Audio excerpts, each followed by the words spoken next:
Salut tout le monde, aujourd'hui je reviens avec un gâteau express que je fais souvent, par exemple quand j'ai des invités à la dernière minute. Donc du coup on aura besoin de 230 grammes de farine, T55 normal, de 200 millilitres d'eau chaude, pas trop chaude non plus, on va dire tiède, de 85 grammes d'huile, voilà l'huile normale de tournesol ou de colza si vous avez, c'est pareil, de 180 grammes de sucre, de 150 grammes de chocolat en poudre. Ou sinon, si vous n'avez pas de chocolat en poudre, vous pouvez utiliser du chocolat normal, hein, du chocolat noir, 150 grammes de chocolat noir fondu, ça fera l'affaire. De 2 œufs de taille moyenne. Et enfin, on aura besoin de levure chimique. Voilà, 2 sachets de levure chimique de 11 grammes. Voilà. Et on va tout faire dans un blender. On va commencer par mettre les liquides et ensuite les solides, ce sera mieux pour le mixeur. Alors, on va commencer par mettre l'eau chaude.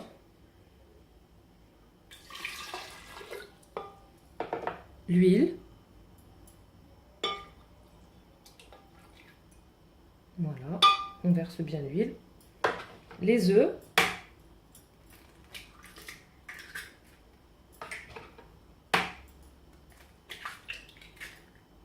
Si vous avez peur de casser, d'avoir des coquilles à l'intérieur, cassez-les dans un petit bol et ensuite mettez-les à l'intérieur. Ensuite, on va passer au sucre. Le chocolat en poudre ou le chocolat fondu, c'est comme vous le souhaitez. Et enfin, la farine tout doucement pour éviter de tout faire tomber à côté.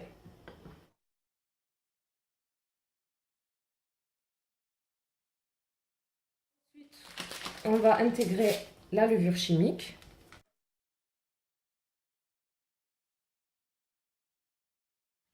Maintenant, on peut mixer. D'abord, on y va doucement. Et ensuite, on peut augmenter. Après même pas 2 minutes de mélange, voilà ce que ça nous donne. Une pâte bien homogène.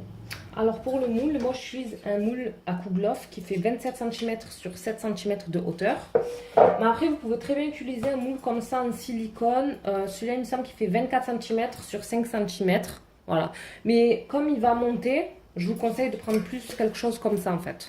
Ça va être mieux. Vous verrez à la fin. Donc ensuite on transvase le mélange dans le moule.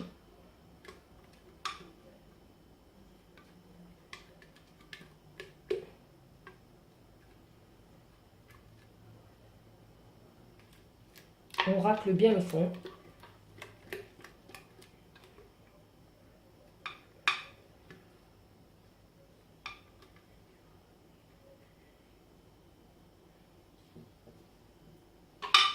Et voilà, on a terminé notre gâteau. Ça a été très rapide. On peut enfourner 180 degrés pour à peu près 15 minutes. Après, tout dépend des fours.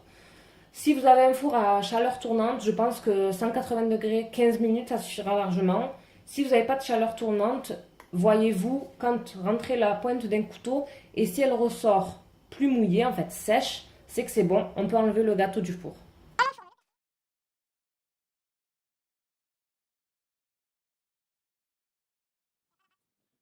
Nous revoilà 2 heures plus tard.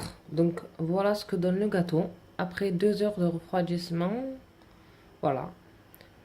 Je vous avais dit de choisir un moule à Kouglof parce qu'il a bien monté. Donc là, moi j'ai choisi de mettre de la confiture d'abricot avec de la noix de coco. Mais après, c'est comme vous le sentez. Des fois, je mets de la confiture de fraises, du Nutella.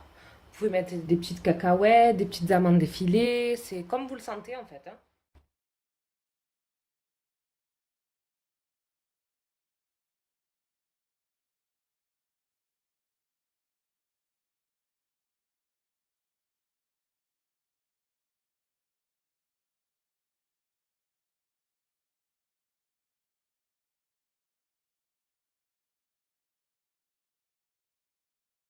Voilà, c'est Le gâteau a été vite préparé, il va être vite mangé aussi, je peux vous le dire.